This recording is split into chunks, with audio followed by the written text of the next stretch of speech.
Hi, I'm John. And hello, I'm Eric. And this is Mancave Mavens.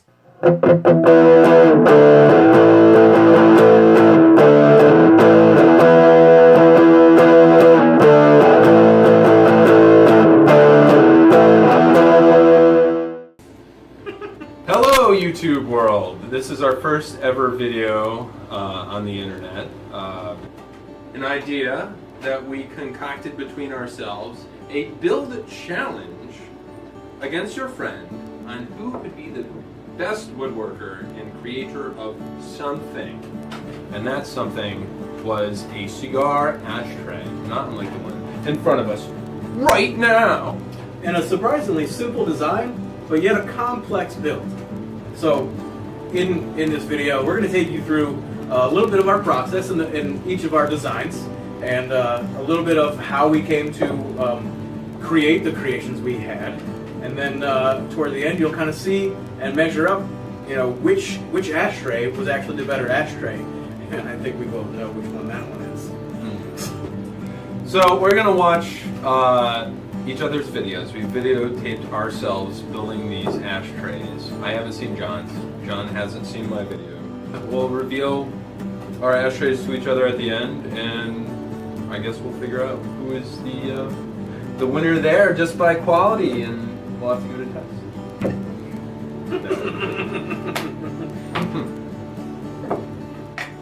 May the best man win. Amen to that.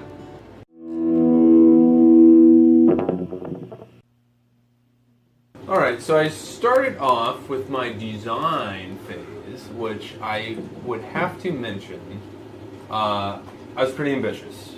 I was really ambitious. What I was going to do is make a essentially treasure chest style where you have your 3 inlets for your cigar, a hinge, and a top that would enclose everything when you're done with it. Alright, so making my first cuts. So this is your first build day. This is my first build day. Okay. Day one. Day one build. Beautiful Oh, look at Connecticut you. You day. look great. Oh yeah, yeah. That's all the. Rocking down the button down, and the perfect perspective that you have right here of nature in the background totally says like woodsman. Well, the purpose of that, John, is because I pay so much taxes on my property that I just really like to show that I have trees and things that are green. Oh, look at your eyes. Oh, your poor eyes. I get very emotional when I cook. Because you're just ruining that tree. I mean, the tree was already ruined before you got there, so I mean, there's no need for the emotion right there. That's true.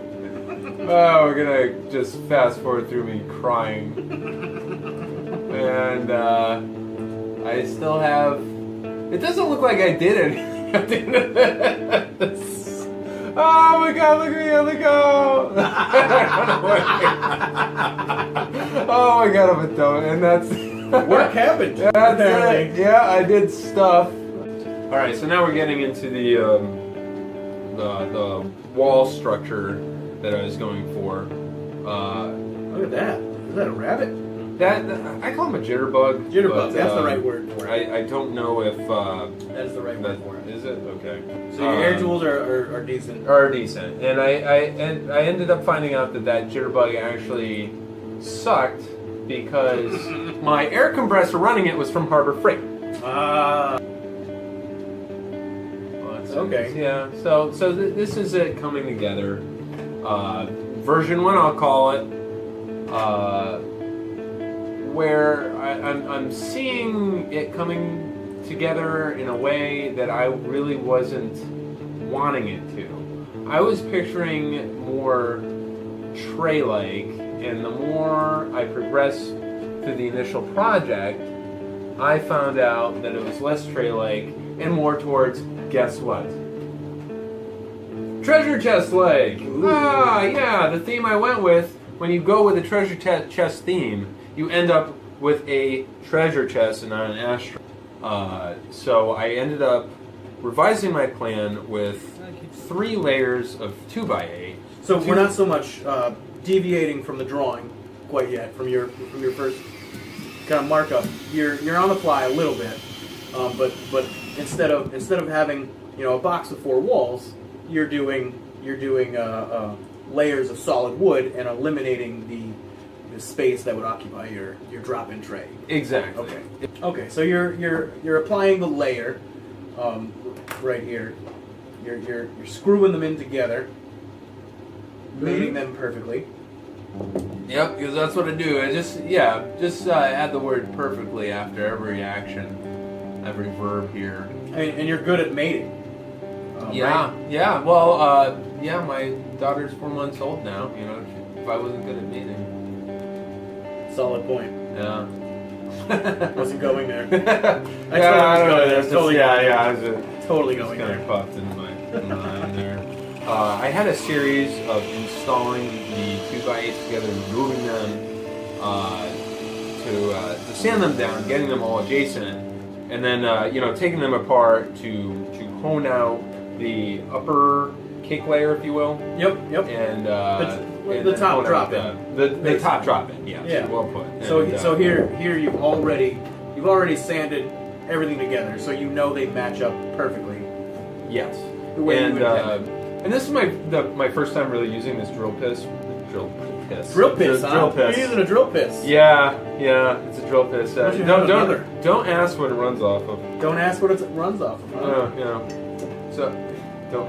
I'm just gonna stop talking. Oh my god. Have another one. Working on it. That was perfect. Perfect execution. Drill piss. Don't ask what it runs off of. Yeah, I had an issue with this piece where it kind of caught on me. And, Jesus. That would be it. That was almost your hand. Yeah, well, I have 2 of them, so it kind of works out okay. But that was a huge which one do you use for actually. turning wrenches? Both of them, a little bit of my tool. Okay. Woo. So that was a huge setback because that was my finished top that I buggered up there. The bottom half, if you think about the preceding video we watched of the deck screws going in the bottom to hunker it down, I have holes in the back end of that 2x8. So I'm looking at it. How can I save it? Well, I can flip it upside down, but now I'm dealing with 4 pilot holes essentially on my finished side, which I don't want. I end up jigsawing the remainder of the shamrock and do a lot of filing here, and a lot of beautiful sanding. Man, you are intense. I mean, there's a vein popping out. Oh yeah. Forehead. Oh yeah. Look at the dimples. I put my blood and sweat in there. I gotta file that. And now it's just all sanding it down. So essentially, I got my inner diameter done, and everything else is just getting a square. And I don't really have good finishing tools. This is your bottom, and then in the middle you have sandwiched your circle cut. Right Yes. here. Okay. Yeah, I have my solid bottom, my circle center, and a solid top that I was hoping to end up using as a hinge top. You're using 8x10s? Yeah. No, 2x8s. Right. Sorry. Yeah, they're that'd be thick. Yeah. I'm building them all. But I guess the important thing to mention is that Look at how straight those are. Look at that. Even construction level lumber that you get at Home Depot or Lowe's can clean up real nice, as is obvious from this video right here. So here I think was a lot of hand sanding, and oh wait, are those bullets? Oh yeah. Those are bullets. Bullets. Okay, so this was my what do you call it? Get out of jail free card. I'm trying to think of some generic save me at the last minute kind of scenario term, but the holes that I now have to deal with because I flipped the piece over because I screwed it up. I had some 45 long Colt shells that I thought would be a good accent. So it's a little bit more of finishing at this point now. I got my holes drilled and just kind of lining it all up. So my number one tool in this whole process, good God, besides the vacuum cleaner cleaning up all the dust afterwards, is probably my number one tool. But my number 2 tool would be the thing that made all that dust, which would have been the belt sander. Once again, I don't have a plane, so this belt great way to sander take out a is lot of everything. material. Yeah, I think I used quickly. like 80 grit, something like that, and I just went to town. And I tried to do the whole safety glasses and, you know, respirator, but after like 10 minutes, I'm like, I can't see what I'm doing. Plus, you're a man. Yeah, So well, yeah, who needs- Mancave maven. I mean, you have Who to. needs personal protective equipment? Exactly. PPE when you're a man. You know, no one was around to impress, but I can talk about the experience now, and hopefully that impresses people, or just makes them think I'm stupid or something. I was gonna do something exotic. I really wanted to do some like zebra wood or some kind of like Iraqi ash or something like that. I don't even know if that's real wood, but it sounds great. Iraqi ash. So I'm just kind of at this point. I'm just you know, getting an idea of what I have, what I can work with, and I didn't have much. I mean, I probably have similar materials than you have. Random construction wood, just for whatever project we were doing around the house. Yeah, I use mainly leftovers on mine. I wanted to just kind of dig a little hole and put. The idea was to dig a little hole and put some cigar holders there, right? Just to see like what I was capable of. Now, I wasn't capable. So never have I ever used a router before, and this was. Origin for everything. Turns out it's a router is merely a cutting bit that doesn't stop. There's a video here of me routing to the very end. I tried freehanding it the entire time. Not this video, but in the one that we're gonna put right now. Tried freehanding it, and it was just god awful. At one point, I feared for my life. Oh my! And here's that video. But yeah, so I learned a lot of lessons with that 4x4, which was great to use, you know, a crap piece of wood lying around. I can relate though. My whole process was just trial and error.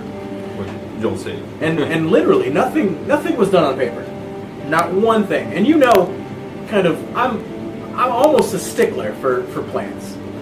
After that, you know, incredible failure, I decided to just go with what I know. And that's the 4x4 you're talking about. Yeah. The failure with the 4x4 was to just go with what I do know, and what I know is wood and glue go very well together. I mean, see, now that's something I've never tried before. Is the because you're talking about there's a term for this, right? Where you take a bunch of planks and just kind of glue them together into a big plank. And I don't know what that means, what that term is, but you're right. There's got to be. What I'm doing here is I'm cutting a bunch of 2x4s to a specific thickness, whatever the wood that I found, and just kind of running it through the table saw. And someone has a table saw. Look at that. And getting them all. That would be uniform. handy. Sure would. That would be so nice to have a table saw. Where you give credit to Harbor Freight, I give credit to Ryobi. I see that. Sounds German. Ryobi. Or I think it sounds Mexican. Asian. No, Ryobi, Master Ryobi. That has a good sound to it. It's probably Master Ryobi. Bow to your sensei. It's probably Ryobi. Chinese. It's probably Chinese or Japanese. Yeah, something. Yeah. No, that wasn't a stained piece of wood. That was different. Whatever material that's made out of. I don't know. It's neat because it has like this. Oh, where you mentioned in your video from that not dumpster. Yeah, it was a dumpster. Basically, it's a dumpster. I found it on the side of the road. That's pretty cool. You know, that little find was kind of perfect to give. Man, you should look deeper in that dumpster. Maybe there would have been a finished ashtray in there. There was a lot of flooring too. I mean, you could have done some tongue and groove or something. What about that? Yeah, speaking of tongue and groove, huh? So you're leveling it out here. But yeah, I'm just kind of right here. I'm preparing to glue. So, as I mentioned in the video, you want to do a little practice run. Mm-hmm. Make sure that your clamps are going where you want them to, and your wood is sitting where you want it to. Before practice run for what? Like what are you setting up for now? The gluing. So before any glue is on it, I put them all together and I clamp it up so that I know what it's going to look like, how it's going to end up before glue goes in there. Because what the glue does is that's 100% glue. You're not using any 100% glue. No other fasteners. But that'll give a nice finished look with the lines. You know, even with the similar wood pieces that you're using, you're still going to have those mating surfaces showing there. Absolutely, and another credit is that the you can get all the grains to go in the same direction. Ooh, that's true. And you can manipulate, you know, depending on the wood and how you cut the wood, you can manipulate the grains to all be in a similar direction, which, you know, is not a huge deal, but for some people, you know, they really pay attention to those details. And there's your motorcycle, John. How's that going? We're not going to talk about that. It looks like it's well, yeah, there's no it's mostly a motorcycle. There's no carburetor, there's no headlight, and it still doesn't run. Everything's back together, Eric. Damn it! Oh, you have a planer. I have a planer. Look at you plane away. Thank the Germans or Chinese, whatever. Who? Mester Ryobi. Ryobi. Mester Ryobi. Ryobi. Oh. I don't know why you're streaming it, but you gotta, you know, Ryobi. Yeah, right. So does that have an index where you can make sure you're not taking off too much material, or? Absolutely. So you can take off up to 1/8 of an inch on that particular planer in one pass. So you can take up quite a bit of material in one pass. So if you need to get many pieces of wood to be on the same plane, no pun intended, you can do it rather quickly with a planer. Now the problem with a planer is that it will take that much material off in one pass.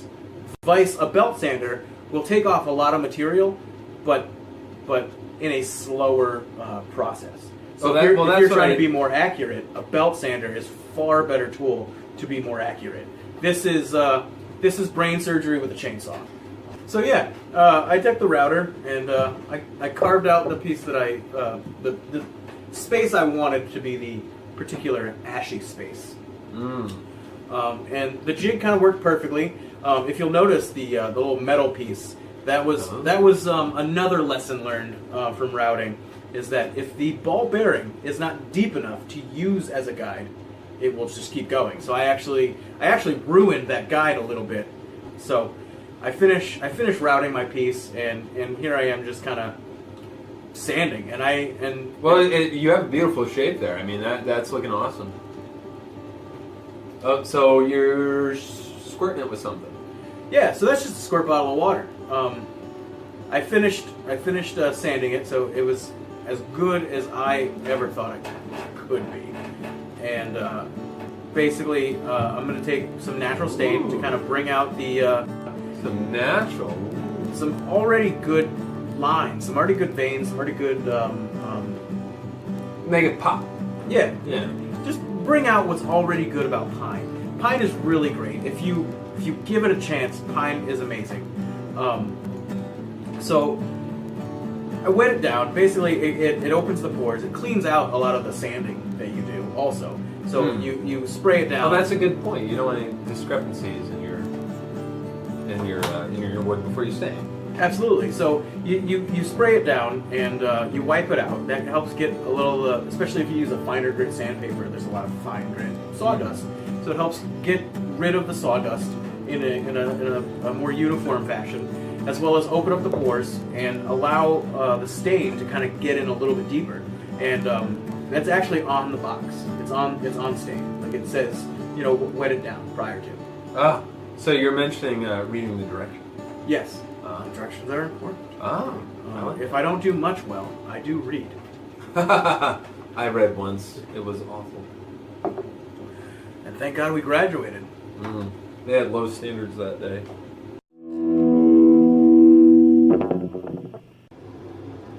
All right, John, without further ado, I present to you my ashtray.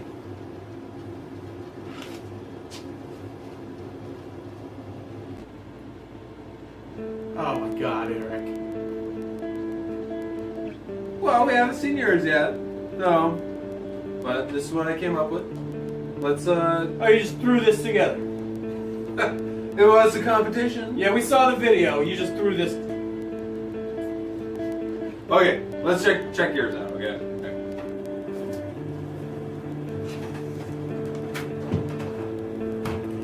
All right, Eric.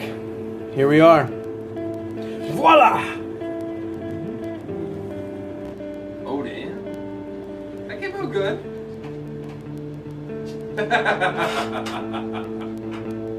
I like it. It's totally what a parent says to their daughter in kindergarten who's going to hang that on the fridge later.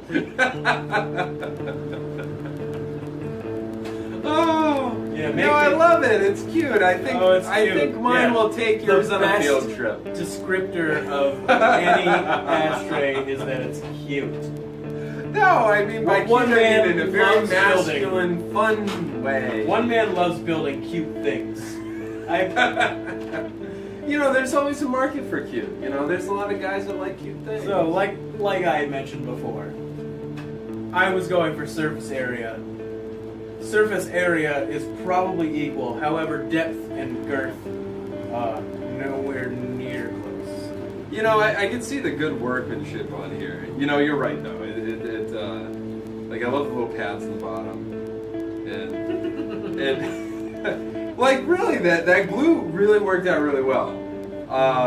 You're right. You know, with the depth, like that's it. But I mean, it's there. It's an ashtray. I mean, you can use it. I mean, hell, I think we should finish our beers and try these things out. Right, you are, sir. Mine's a better ballot.